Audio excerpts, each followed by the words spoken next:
Welcome back, students. We are learning about the chapter 8 D and F block. Next topic is next property हम देखेंगे LOS formation. Last हमने देखा था. Now we'll talk about formation of interstitial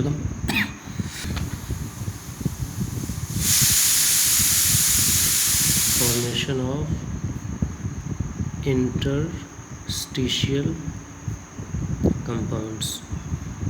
interstitial compounds होते क्या है? Suppose करो आपने हाइड्रोजनेशन वगैरह पढ़ा है. सपोज करो ये कोई ट्रांजिशन मेटल है, ठीक है. मान लो इसके अंदर जो है स्पेस होता है एक खाली, उसी को क्या बोलते हैं? इंटरस्टिस. जैसे कि इंटर सेलुलर स्पेस होता है, तो मेटल्स में भी कहीं ना कहीं थोड़ा थोड़ा स्पेस होता है. ये called interstitial spaces. Interstitial spaces, ठीक है. इसी पे molecules such as H2, hydrogen सबसे ज़्यादा ही आगे होता है, कम N2 और carbon gate trapped inside these spaces, ठीक है. This forms interstitial compounds. तो जब इस तरीके के मॉलिक्यूल्स ट्रांजिशन मेटल्स के कुछ स्पेसेस के बीच में फंस जाते हैं, उसे ही बोलते हैं इंटरस्टिशियल कंपाउंड्स, ठीक है. दे occupy the vacant spaces of the lattice, ठीक है. दे occupy vacant lattice spaces, making these compounds hard, rigid. ये इनकी प्रॉपर्टी हो जाती है, ठीक है. does not change the property of parent element, does not change the properties of parent element. Transition element की प्रॉपर्टी में कोई चेंज नहीं आएगा इससे, ठीक है. लेकिन कुछ चीज़ें चेंज हो जाती है. केमिकल प्रॉपर्टीज एज सच मतलब जो होता है वो चेंज नहीं होता है. कौन सी? Chemical properties. लेकिन फिजिकल प्रॉपर्टीज चेंज हो जाती हैं, ठीक है. But physical properties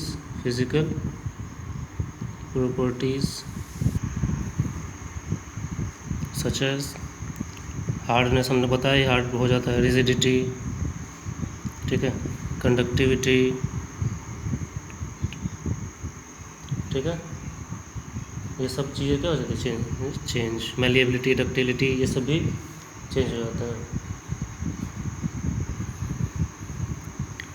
melting point, boiling point, malleability, ductility too change. मतलब फिजिकल प्रॉपर्टी चेंज होती है, chemical properties as such change नहीं होता है, ठीक है. कुछ मैग्नेटिक प्रॉपर्टीज़ भी होती हैं इनकी, वो भी बात कर लेते हैं इन शॉर्ट. मैग्नेटिक प्रॉपर्टीज़ में आपने पढ़ा 2-3 चीज़ें, जैसे कि पैरामैग्नेटिक नेचर. देख लेते हैं किन किन का है, ठीक है. ये कौन होता है? substances which are attracted, weakly attracted by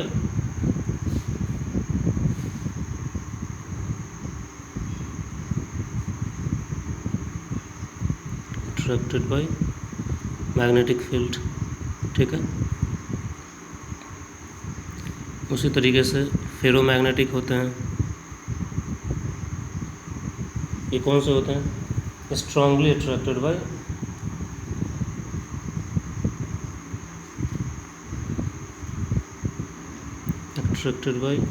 magnetic field. तो इनके पास क्या होता है? परमानेंट मैग्नेटिक मोमेंट होता है.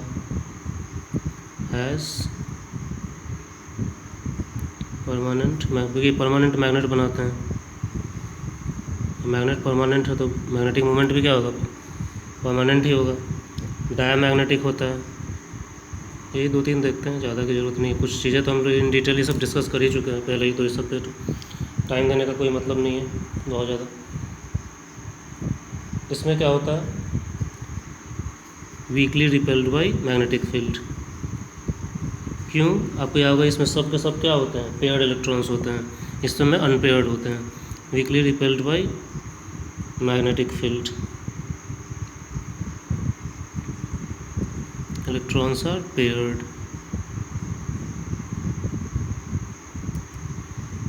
अच्छा, most of the paramagnetic transition elements जो होते हैं they are paramagnetic. Most transition elements are paramagnetic. क्यों, क्योंकि इनके पास अनपेयर्ड इलेक्ट्रॉन होता है। आपको पता ही है कंपाउंड ट्रांजिशन एलिमेंट्स होते ही वन है जिसके डी ऑर्बिटल में क्या होता है, unpaired electrons, right. They have unpaired electrons in n-1 D orbital. ये सिंपली डी ऑर्बिटल जिसमें भी हो, हमें क्या है, अनपेयर्ड होता है। तो इसमें क्या होता है, जैसे जैसे number of unpaired electrons increase करता है, ठीक है, पैरामैग्नेटिक नेचर इनका इंक्रीज़ करता है। जैसे कि मेल्टिंग बॉइलिंग पॉइंट क्या होगा, जैसे मान लीजिए क्या D1 से लेकर D5 तक होगा, इसके बाद पेयरिंग स्टार्ट होने लगती है तो थोड़ा पैरामैग्नेटिक प्रॉपर्टी क्या हो जाएगा, डिक्रीज़ हो जाएगा। पैरामैग्नेटिक नेचर इंक्रीजेस, ठीक है। यहाँ पे मैक्सिमम पैरामैग्नेटिक, मैक्सिमम, क्योंकि इसके बाद पेयरिंग स्टार्ट होती है तो थोड़ा कम होने लगेगा, और यहाँ से फिर कहाँ जाएगा, D10 में, तो वहाँ पे क्या होगा, सबसे कम होगा। और यहाँ पे क्या हो गया, फिर पैरामैग्नेटिज्म डिक्रीज होना शुरू हो जाएगा, ठीक है।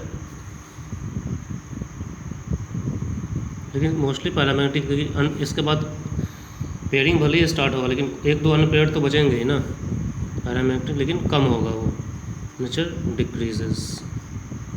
जैसे 5 में है, 5 अनपेयर्ड है, लेकिन जैसे ही छठा हो जाएगा तो कितना अनपेयर्ड बचेगा, 4 ही बचेगा ना, क्योंकि एक पेयर क्या हो गया, पेयर्ड हो गया, ठीक है।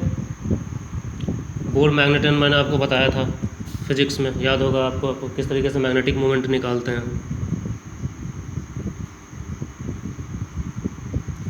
बोर मैग्नेट याद है, electron into H, V speed of electron वगैरह, ठीक है। मैग्नेटिक मोमेंट जब स्पिन को काउंट करोगे, ठीक है, if consider spin magnetic moment, ठीक है, तो उस समय मैग्नेटिक मोमेंट क्या हो जाएगा, due to angular plus spin दोनों मिला के वो ऐसे दिया जाता है, 4s s + 1 + l + 1। l क्या होगा, angular magnetic moment, s spin magnetic moment, अगर वैल्यू दिया हो तो spin magnetic moment, l angular magnetic moment, इस तरीके से निकाला जाता है। जस्ट एन एग्जांपल मैंने आपको दिया, कुछ नहीं। In terms of number of electron unpaired electrons, in terms of number of unpaired electrons, अगर आपसे पूछे मैग्नेटिक मोमेंट निकालो तो क्या करोगे,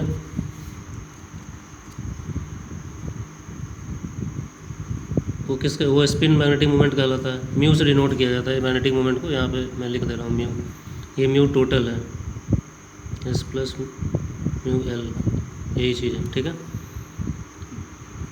ये कैसा होता है, n × n + 2, n क्या है, नंबर ऑफ अनपेयर्ड इलेक्ट्रॉन्स। इसमें ये जो टर्म है क्या है, म्यू s है, और ये म्यू l है, ये भी ध्यान रखना, ऐसे भी म्यू एस निकालते हैं, मतलब magnetic moment due to spin, ये इसी के बराबर होगा, और ये म्यू एल होगा एंगुलर। ध्यान रखो बस, कुछ प्रॉपर्टीज शो करते हैं। Most are paramagnetic due to presence of unpaired electrons. जैसे जैसे अनपेयर्ड इलेक्ट्रॉन बढ़ता है, मैंने पैरामैग्नेटिक नेचर इंक्रीज होगा, पाँचवें के बाद फिर क्या होगा, पेयरिंग स्टार्ट हो जाएगा, तो मैग्नेटिक मोमेंट डिक्रीज होने लगेगा, मतलब पैरामैग्नेटिक मोमेंट भी नेचर भी डिक्रीज होने लगेगा। ठीक है। इनकी अगली प्रॉपर्टी होती है formation of coloured compounds. Coloured compounds भी बनाते हैं।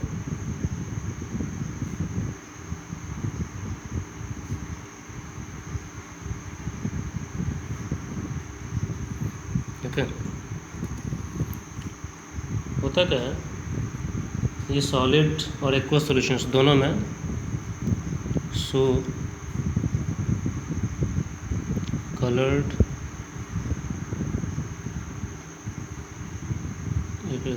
so colors in both solid and aqueous states। ठीक है। elements with completely filled और empty d orbital, ये कलरलेस होते हैं। ठीक है। क्यों होता है बताते हैं। अब देखो ये ऐसा होता है कि कलर क्यों शो करते हैं। ठीक है। They show colour due to D D transition. They show colour due to D से डी में इलेक्ट्रॉन जब जंप करते हैं, हमने पढ़ा ना एटॉमिक स्ट्रक्चर में, हायर से लोअर से हायर या हायर से लोअर जब जंप करते हैं तो कलर इमिट करते हैं। यही चीज़ इनके यहाँ होता है। So colour due to D D transition. देखो डी ऑर्बिटल्स जो होते हैं, ठीक है, इसमें कितने सब शेल्स होते हैं। ठीक है। D X Y, D Y Z, D X Z, फिर D X square minus Y square and D Z square. ठीक है। all have same energy, all have same energy। ठीक है। लेकिन but when forming ions और combining, जब ये combine करते हैं, ठीक है, energy levels changes, energy levels of orbitals changes. इसको बोलते हैं क्रिस्टल फील्ड स्प्लिटिंग। ये हम पढ़ेंगे। और एक उसमें coordination compound called crystal field splitting. पहले क्या होता है, नॉर्मल स्टेट में इनका सेम एनर्जी होता है, दे आर कॉल्ड डीजेनरेट। ठीक है। They are called degenerate. Degenerate का मतलब होता है सेम, डीजेनरेट ऑर्बिटल्स। लेकिन जब कंबाइन करते हैं तो इनकी एनर्जी लेवल चेंज हो जाती है। ठीक है। मान लो ये सारे के सारे डी ऑर्बिटल्स हैं। ठीक है। जो कंबाइन करते हैं तो कुछ की एनर्जी ज़्यादा हो जाती है, कुछ की कम हो जाती है। जिसकी ज़्यादा हो जाती है वो होते हैं कौन, D X square minus Y square and D Z square. ठीक है। इनकी ज़्यादा हो जाती है, और बाकी तीन जो होते हैं उनकी एनर्जी कम ही रहती है, D X Y, D Y Z, D X Z. ठीक है। इनको बोला जाता है T2G ग्रुप। ठीक है। ये सब हम पढ़ेंगे एक बार, क्यों ऐसे बोला जाता है कोऑर्डिनेशन ग्रुप, अभी बस याद रखो। इनको बोलता है EG ग्रुप। ये हाई एनर्जी होता है,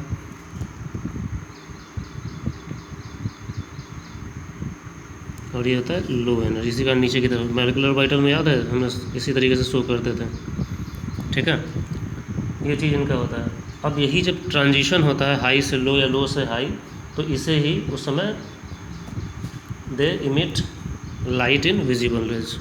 when this transition happens, when this transition of energies happen, this is emitted in visible range and colors are observed। अलग अलग कलर बनाते हैं। आप अपने बुक में देखना, एक लिस्ट होगा, वहाँ पे आप देखोगे मैंने एक चीज़ इंपॉर्टेंट पॉइंट बताई थी यहाँ पे कि जिनका कम्प्लीटली फिल्ड या एम्प्टी डी ऑर्बिटल होता है दे आर कलरलेस। ये याद रखना। क्यों? क्योंकि उनके पास जब है ही नहीं, ये कम्प्लीटली फिल्ड है, तो कोई ट्रांजिशन ही नहीं होगा, या नहीं है तो भी नहीं होगा। जब इलेक्ट्रॉन ही नहीं है तो ट्रांजिशन की बात ही नहीं आती है। और जिनका कम्प्लीटली फिल्ड है उनमें भी ट्रांजिशन की कोई बात नहीं है, वो कंपाउंड बनाएगा ही नहीं। सबसे पहली बात, जब ऑर्बिटल उसका फिल्ड है तो उसको कंबाइन करने की ज़रूरत ही क्या है। ये सब क्या होगी, यहाँ पे किसी न किसी में कुछ इलेक्ट्रॉन की कमी होगी, तभी वो एनर्जी वगैरह जब ऑब्जर्व करके हाई से लो, लो से हाई जब जंप करेंगे या वापस आएंगे तो एनर्जी को एमिट करते हैं। ये हमने एटॉमिक स्ट्रक्चर में पढ़ रखा है पहले भी। तो this is how so the compound. एक लिस्ट होगा आपके एनसीईआरटी में, उसको ध्यान में रखिएगा, दैट इज़ इंपॉर्टेंट। वो थोड़ा आपको ध्यान रखना पड़ेगा, there is no other way. वहाँ पे आप देखोगे जहाँ पे D0 होगा, D10 होगा, वहाँ पे वो कलरलेस होते हैं। ठीक है, let me close this video. The next video will talk about may be शायद ऑक्साइड्स वगैरह की बात करेंगे। Okay, thank you.